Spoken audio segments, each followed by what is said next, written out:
Welcome to the debate on soul Siyapa. मैं हूं नलिनी आर्या। जरा एक पल के लिए इमेजिन कीजिए, रात का समय है, आसमान में एक बड़ा सा पूरा चांद चमक रहा है। हाँ, full moon. Right, full moon. आप उस चांद को देख रहे हैं, लेकिन क्या आपको पता है कि उस चांद की ग्रेविटी यानी उसका गुरुत्वाकर्षण सिर्फ समुंदर की लहरों को ही ऊपर नहीं खींच रहा है, बल्कि वो आपके पेट, आपके खून और आपके दिमाग के अंदर के लिक्विड्स पर भी असर डाल रहा है। सच कहूं तो ये सुनने में किसी साइंस फिक्शन मूवी जैसा लगता है ना? बिल्कुल। लेकिन आज हम इसी गहरे विषय पर बात करने वाले हैं। आज का हमारा डिबेट है आधुनिक इंटरमिटेंट फास्टिंग, जिसे हम 16/8 कहते हैं, बनाम हमारी पारंपरिक एकादशी का व्रत।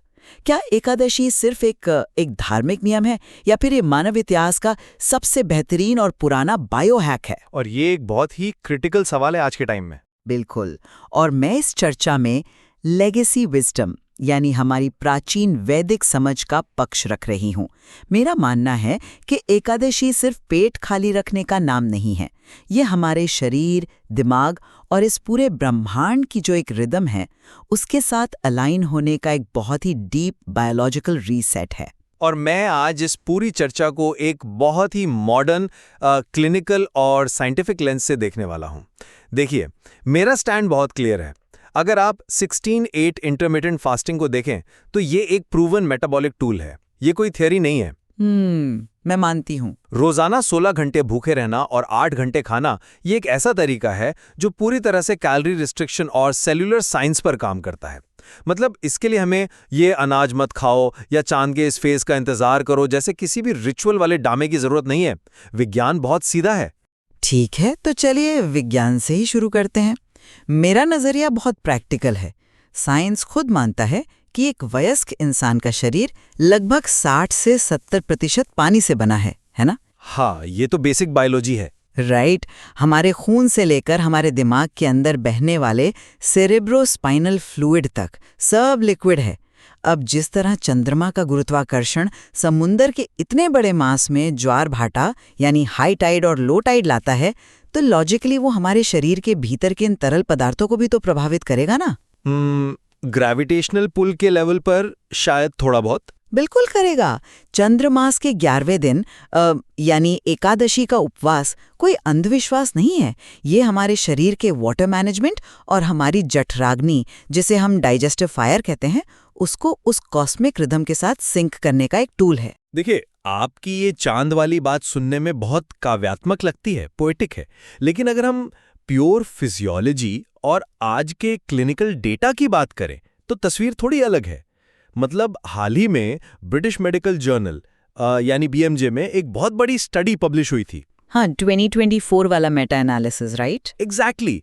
उन्होंने करीब 6,500 लोगों का डेटा एनालाइज किया और उन्होंने पाया कि जब आप रोज 16 घंटे फास्ट करते हैं तो आपका शरीर एक प्रोसेस शुरू करता है जिसे ऑटोफैजी कहते हैं। ऑटोफैगी, हाँ, ये आजकल बहुत बज़वर्ड बन गया है। और इसके पीछे सॉलिड रीजन है। अगर मैं इसे सिंपल भाषा में समझाऊं तो सोचिए, आपके शरीर के अंदर एक रिसाइकलिंग प्लांट है। जब बाहर से खाना आना बंद हो जाता है तो शरीर अपने ही अंदर मौजूद खराब और डैमेज हो चुके सेल्स को खाना शुरू कर देता है, उन्हें साफ करता है। राइट। और ये रोजाना 16.8 फास्टिंग करने से बड़ी आसानी से अचीव हो जाता है। इसके लिए आपको 15 दिन में एक बार 24 घंटे भूखे रहने की कोई लॉजिकली जरूरत नहीं है। मैं समझती हूँ आप ऐसा क्यों सोचते हैं। ऑटोफैगी का कॉन्सेप्ट वाकई कमाल का है और 16.8 से कैलोरी कंट्रोल में मदद मिलती है। इससे मैं इनकार नहीं कर रही, लेकिन मुझे आपको एक अलग नजरिया देने दे। जरा सोचिए, क्या रोजाना अपनी बॉडी को उस रिसाइकलिंग मोड में डालना सही है? मतलब आप कहना चाह रही हैं कि ये नुकसानदेह है? PMC 2023 की एक सिस्टमैटिक रिव्यू आई थी। उसमें बहुत स्पष्ट तौर पर कहा गया था कि ऑटोफैगी के मामले में more is not necessarily better, यानी ज्यादा हमेशा अच्छा नहीं होता। ओल्ड सेल्स की सफाई तो अच्छी है ना? सफाई अच्छी है, लेकिन अगर आप रोजाना अपनी बॉडी को स्ट्रेस में डालकर सेल्स को खुद को खाने पर मजबूर करेंगे तो कई बार ये ओवरड्राइव में चला जाता है। इसे मेडिकल टर्म में ऑटोलिटिक सेल डेथ कहते हैं, जहां अच्छे सेल्स भी डैमेज होने लगते हैं। ओके, मैं सुन रहा हूं। एकादशी का अप्रोच यहाँ बिल्कुल अलग है। ये 15 दिन में सिर्फ एक बार शरीर को पूरे 24 घंटे का एक डीप शटडाउन देता है। रोजाना 16 घंटे की फास्टिंग शायद थोड़ी बहुत डस्टिंग कर दे, लेकिन एकादशी वो गहरी स्प्रिंग क्लीनिंग है जिसमें पूरी फैक्ट्री 24 घंटे के लिए बंद करके मशीनों को अंदर से साफ किया जाता है। मैं इसे एक अलग नजरिए से देखता हूं, या मैं थोड़ा असहमत हूं आपसे। देखिए, 16.8 फास्टिंग की सबसे बड़ी ताकत वो डीप शटडाउन नहीं है, बल्कि उसकी कंसिस्टेंसी है। कंसिस्टेंसी? हाँ, जब आप रोज 16 घंटे फास्ट करते हैं तो आपका शरीर धीरे धीरे ग्लूकोज की जगह फैट को बर्न करना सीख जाता है। आपका इंसुलिन लेवल स्टेबल हो जाता है। एक आम इंसान जो सुबह ऑफिस जाता है, मेट्रो में धक्के खाता है, उसके लिए 15 दिन में एक बार 24 घंटे का निर्जला या कड़ा व्रत रखना प्रैक्टिकल नहीं है। प्रैक्टिकलिटी का पॉइंट मैं मानती हूँ। और 16.8 हमारी डेली रूटीन में बहुत आराम से फिट बैठता है। और सबसे बड़ी बात, अगर आप 24 घंटे भूखे रहते हैं तो शरीर इस डीप शटडाउन को रिलैक्सेशन नहीं बल्कि स्ट्रेस की तरह देखता है। देखिए, आप इंसुलिन, मेटाबॉलिज्म और रोजमर्रा की रूटीन की बात कर रहे हैं, जो कि बहुत वैलिड है, लेकिन आप सिर्फ पेट के लेवल पर बात कर रहे हैं। एकादशी का विज्ञान पेट से शुरू होकर हमारे ब्रेन तक जाता है।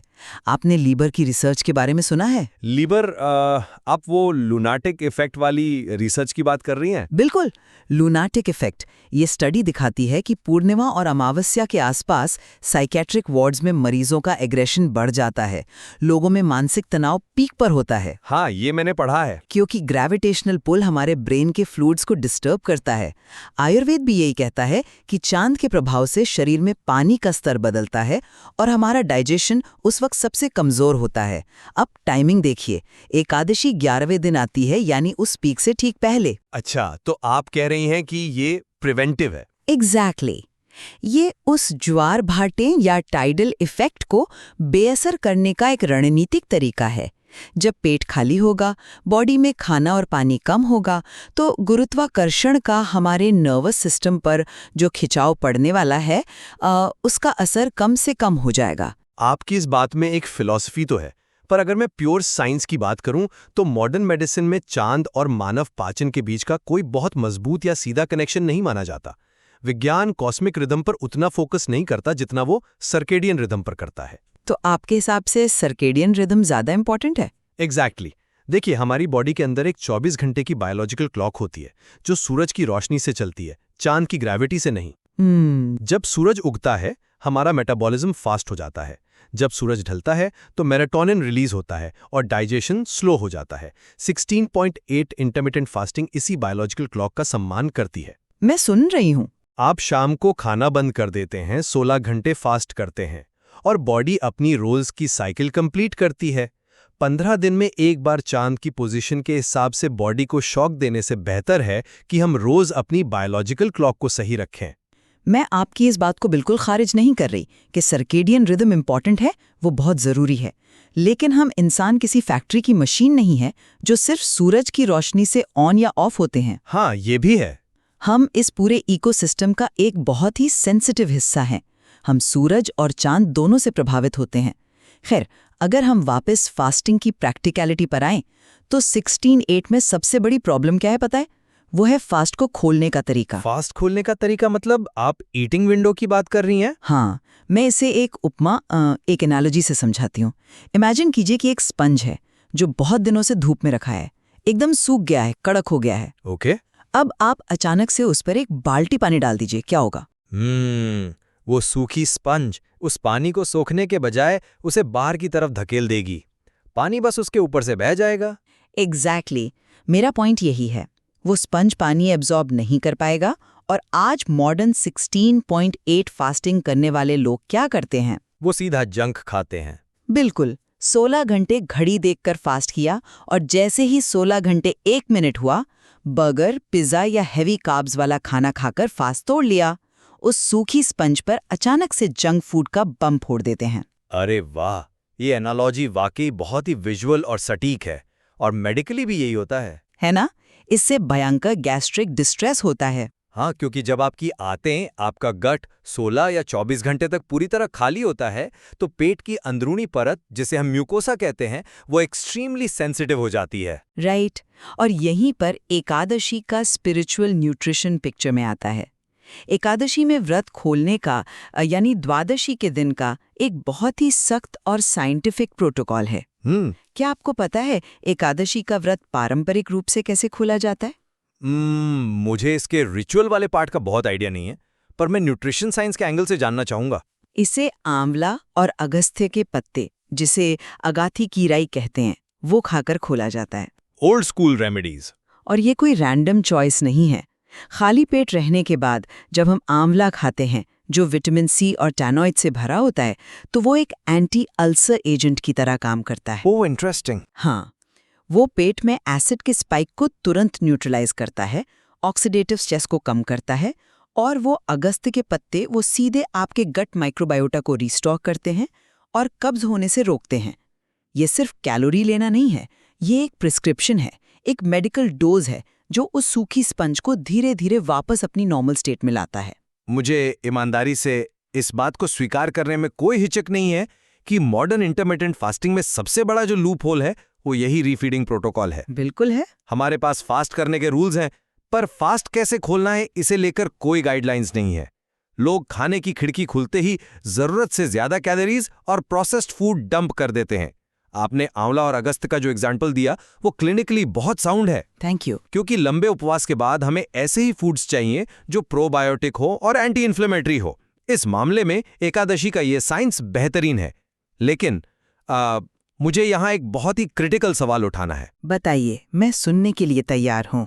और ये सवाल एंडोक्राइनोलॉजी यानी हमारे हार्मोन से जुड़ा है। ओके। जब हम 24 घंटे लंबे उपवास की बात करते हैं तो हमारे न्यूरो एंडोक्राइन सिस्टम पर इसका बहुत गहरा और कभी-कभी नेगेटिव इम्पैक्ट पड़ता है। दिमाग के अंदर एक हिस्सा होता है हाइपोथैलेमस। हाँ, इसे आप बॉडी का कंट्रोल रूम मान लीजिए। ये एक सिग्नल भेजता है जिसे GnRH कहते हैं, जो हमारे रिप्रोडक्टिव हार्मोन्स को कंट्रोल करता है। जब आप पूरे 24 घंटे अपनी बॉडी को खाना नहीं देते तो दिमाग को लगता है कि अरे अकाल पड़ गया है, सर्वाइवल खतरे में है। बॉडी पैनिक मोड में आ जाती है। एग्जैक्टली। तो वो ये GnRH सिग्नल कम कर देता है, जिसका सीधा असर पुरुषों में टेस्टोस्टेरोन के लेवल पर पड़ता है और महिलाओं में पीरियड साइकिल पर पड़ सकता है। इसके साथ ही बॉडी को उस बिना खाने वाले फेज में जिंदा रखने के लिए शरीर एक और चीज करता है, वो कॉर्टिजोल बढ़ा देता है। कॉर्टिजोल हमारा स्ट्रेस हार्मोन है। एक आम 16/8 फास्टिंग में कॉर्टिजोल इतना स्पाइक नहीं करता। तो क्या ये 24 घंटे का एकादशी फास्ट हमारे हार्मोन्स के लिए एक भयंकर स्ट्रेस टेस्ट नहीं बन जाता? आपका ये पॉइंट साइंस के हिसाब से बिल्कुल परफेक्ट है। अगर कोई इंसान 24 घंटे सिर्फ इसलिए भूखा बैठा है क्योंकि कैलेंडर पर एकादशी लिखा है और उस भूखे पेट के साथ वो ऑफिस में बॉस से बहस कर रहा है, ट्रैफिक में इरिटेट हो रहा है और एक्सेल शीट्स बना रहा है, जो कि ज्यादातर लोग करते हैं, राइट, तो 100% उसका कॉर्टिजोल आसमान छू जाएगा, उसे स्ट्रेस होगा। लेकिन आप एकादशी का सिर्फ आधा हिस्सा देख रहे हैं। तो दूसरा हिस्सा क्या है? ध्यान, राजयोग मेडिटेशन। हमारी परंपराओं में एकादशी का मतलब सिर्फ अन्न छोड़ना नहीं है। इसका असली पर्पस है अपना समय और ऊर्जा ध्यान, साधना और मेंटल डिटॉक्स में लगाना। जब आप एकादशी के फास्ट को राजयोग ध्यान के साथ जोड़ते हैं तो शरीर का रिस्पॉन्स पूरी तरह बदल जाता है। एक मिनट, क्या आप कह रही हैं कि बस आंखें बंद करके बैठने से भूखे रहने का जो बायोलॉजिकल स्ट्रेस है वो खत्म हो जाता है? ये थोड़ा ज्यादा नहीं हो गया? नहीं, ये कोई मैजिक नहीं है, ये प्योर न्यूरोलॉजी है। अच्छा। जब आप ध्यान करते हैं तो आपका पैरासिम्पैथेटिक नर्वस सिस्टम, जिसे रेस्ट एंड डाइजेस्ट मोड कहते हैं, वो एक्टिवेट हो जाता है। मॉडर्न ब्रेन स्कैन्स दिखाते हैं कि मेडिटेशन से हमारे दिमाग का वो हिस्सा जिसे एमिगडाला कहते हैं, जो डर, पैनिक और स्ट्रेस का अलार्म है, वो शांत होने लगता है। एमिगडाला डीएक्टिवेट होता है, ये सच है। और प्रीफ्रंटल कॉर्टेक्स, जो हमारा लॉजिकल और शांत दिमाग है, उसका कंट्रोल बढ़ जाता है। तो जो कॉर्टिसोल का स्पाइक 24 घंटे के फास्ट से होने वाला था, मेडिटेशन उसे नेचुरली नीचे ले आता है। इसीलिए एकादशी कोई सजा नहीं है, ये बॉडी की एनर्जी को पेट से हटाकर ब्रेन की हीलिंग में लगाने का साइंस है। ठीक है, मैं समझ गया कि थ्योरी में और एक आइडियल सिचुएशन में ये कितना शानदार काम करता है। लेकिन जरा रियलिटी चेक करते हैं। ओके। आज की भागदौड़ भरी जिंदगी में कितने लोग वास्तव में एकादशी के दिन बैठकर राजयोग मेडिटेशन कर पाते हैं? ज्यादातर लोग बस अनाज छोड़ देते हैं, भूखे रहते हैं और पूरे दिन चिड़चिड़े होकर अपना रूटीन काम करते हैं। ऐसी सिचुएशन में मैं अब भी मानूंगा कि 16/8 फास्टिंग ज्यादा सेफ और प्रैक्टिकल है। प्रैक्टिकलिटी का पॉइंट मैं समझ सकती हूँ। और इसके अलावा एक और बात है, 16.8 का रूल पूरी तरह से सेक्युलर और यूनिवर्सली एक्सेप्टेबल है। कोई भी इसे अपना सकता है। इसके लिए आपको चावल नहीं खाना है या अनाज नहीं खाना है जैसे रूढ़िवादी नियमों में नहीं बंधना पड़ता। मुझे आज तक ये समझ नहीं आया कि कार्बोहाइड्रेट के मेटाबॉलिज्म का चांद की कलाओं से क्या लेना देना है। मतलब एकादशी पे चावल क्यों बैन है? ये बहुत ही बढ़िया सवाल है और इसका जवाब मैं आपको देना चाहूंगी। देखिए, चावल या अनाज ना खाने का नियम कोई रूढ़िवादी अंधविश्वास नहीं है। आप चावल को पकाते कैसे हैं? पानी में उबालकर, ऑब्वियसली। राइट, वो बहुत सारा पानी सोखता है। अनाज का नेचर ही होता है शरीर में जाकर पानी को होल्ड करना।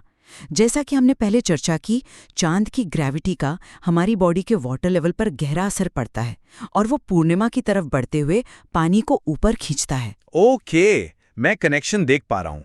अब अगर आप एकादशी के दिन अनाज खाएंगे तो शरीर में वाटर रिटेंशन बढ़ जाएगा, आपको ब्लोटिंग होगी, शरीर भारी और सुस्त महसूस करेगा। जब हम एकादशी पर अनाज छोड़ते हैं और फल या हल्की चीजें खाते हैं तो शरीर बहुत हल्का महसूस करता है। ये हमारी बॉडी की केमिस्ट्री को ग्रेविटी के साथ बैलेंस करने का बहुत ही स्मार्ट एम्पिरिकल तरीका है। ये वाटर रिटेंशन और ग्रेविटी वाला कनेक्शन काफी इंटरेस्टिंग नजरिए से पेश किया आपने। मैं एग्री करता हूं कि इसके पीछे एक बहुत ही सदी हुई ऑब्जर्वेशन रही होगी। बिल्कुल। लेकिन मेरा कंसर्न वही है, सस्टेनेबिलिटी। अगर हम अर्बन पॉपुलेशन, ऑफिस जाने वाले यंगस्टर्स या फिर बुजुर्गों की बात करें तो उनके लिए 24 घंटे का ड्राई फास्ट या सिर्फ फलों पर रहना बहुत मुश्किल है। हाँ, मुश्किल तो है। और 16/8 एक ऐसा फ्रेमवर्क है जिसे कोई भी अपनी लाइफस्टाइल में बिना कुपोषण या मालन्यूट्रिशन के खतरे के सालों तक फॉलो कर सकता है। मैं आपकी इस बात से पूरी तरह सहमत हूँ। 24 घंटे का उपवास सबके लिए नहीं बना है। बच्चे, गर्भवती महिलाएं या ऐसे लोग जो मेडिकली कमज़ोर हैं, उन्हें एकादशी का लंबा उपवास नहीं करना चाहिए। और हमारी लेगेसी विजडम भी कभी ये नहीं कहती कि बीमार शरीर पर ज़बरदस्ती फास्टिंग थोपी जाए। राइट। लेकिन जो लोग मेडिकली फिट हैं उनके लिए हर 15 दिन में एक बार अपनी लिमिट्स को टेस्ट करना, भूख को बर्दाश्त करना सीखना और अपनी सेंसेस पर कंट्रोल यानी सेल्फ मास्टरी पाना बहुत ज़रूरी है। 16.8 आपके पेट का फैट कम कर सकता है, लेकिन क्या वो आपको वो मेंटल टफनेस और अनुशासन दे सकता है जो एक माइंडफुल 24 आवर के फास्ट से आता है? मुझे लगता है हम यहाँ एक बहुत ही अच्छे कंक्लूजन की तरफ बढ़ रहे हैं। हाँ, शायद। अगर मैं 16.8 की बात करूं तो ये नो डाउट पेट और डेली मेटाबॉलिज्म को ट्रैक पर रखने का एक बहुत ही शानदार और रिलायबल तरीका है। ये इंसुलिन रेजिस्टेंस घटाता है, आपको फैट बर्निंग जोन में लाता है और सबसे बड़ी बात, ये डुएबल है। अग्रीड। लेकिन मैं ये एक्सेप्ट करूंगा कि इसमें माइंडफुलनेस की भारी कमी है। अगर हम सिर्फ 16 घंटे घड़ी देखकर भूखे रहें और फिर बर्गर पिज्जा खा लें तो हम पूरी फास्टिंग के साइंस का ही मजाक उड़ा रहे हैं। बिल्कुल। और दूसरी तरफ एकादशी हमें वो स्पिरिचुअल और बायोलॉजिकल न्यूट्रिशन सिखाती है। ये हमें सिखाती है कि फास्टिंग के बाद अपनी बॉडी को आंवला और औषधीय पत्तों से कैसे वापस नर्चर करना है। राइट। कैसे अपने ब्रेन को मेडिटेशन से शांत करना है। हालांकि जैसा आपने पॉइंट आउट किया, अगर आज की मॉडर्न लाइफस्टाइल में बिना तैयारी के कोई 24 घंटे भूखा रहकर स्ट्रेस ले तो वो अपने कॉर्टिसोल और हार्मोन्स का नुकसान ही करेगा। तो इस पूरी चर्चा का बॉटम लाइन यही है कि ये डिबेट ब्लैक एंड व्हाइट नहीं है। ऐसा नहीं है कि सिर्फ मॉडर्न 16.8 सही है और एकादशी गलत या वाइस वर्सा। मुझे लगता है आज की जनरेशन को इन दोनों का एक स्मार्ट हाइब्रिड मॉडल अपनाना चाहिए। एग्जैक्टली। हम 16.8 फास्टिंग की फ्लेक्सिबिलिटी और डेली रूटीन को अपना सकते हैं, लेकिन उस फास्ट को खोलने का तरीका एकादशी से सीख सकते हैं, जंक फूड की जगह सही प्रोबायोटिक और एंटी इन्फ्लेमेटरी खाने के साथ। बात सही। और फिर महीने में 1 या 2 बार जब आपको लगे कि आपका शरीर और दिमाग तैयार है, उस दिन आप एकादशी के 24 घंटे वाले डीप बायोलॉजिकल रीसेट को ट्राई कर सकते हैं मेडिटेशन के साथ। ये बहुत ही बैलेंस्ड अप्रोच है। जब हम मॉडर्न क्लिनिकल डेटा और हमारी एंशिएंट लेगेसी को मिलाते हैं तो ह्यूमन बॉडी को समझने के लिए एक पूरी नई दुनिया खुल जाती है। मुझे लगता है अभी इस क्रॉस सेक्शन में एक्सप्लोर करने के लिए बहुत कुछ बाकी है। बिल्कुल, बहुत कुछ। हमें किसी एक तरीके को विनर डिक्लेयर करने की जरूरत नहीं है। श्रोताओं को खुद एक्सपेरिमेंट करके देखना चाहिए कि उनकी बॉडी किस चीज पर सबसे अच्छा रिस्पॉन्ड करती है। बिल्कुल सही कहा। हमारा शरीर कोई साधारण मशीन नहीं है कि बस आपने कैलोरी इन और कैलोरी आउट कैलकुलेट कर लिया और काम हो गया। ये शरीर इस पूरे ब्रह्मांड का एक छोटा सा लेकिन बहुत ही कॉम्प्लेक्स हिस्सा है। राइट। तो अगली बार जब आप रात को आसमान में पूरे चांद को देखें तो एक पल के लिए जरूर सोचिएगा कि उस चांद की ग्रेविटी आपके अंदर क्या बदलाव ला रही है। क्या आप उस कॉस्मिक रिदम के साथ बहना चाहेंगे या फिर सिर्फ अपनी डेस्क क्लॉक के हिसाब से? चॉइस हमेशा आपकी है।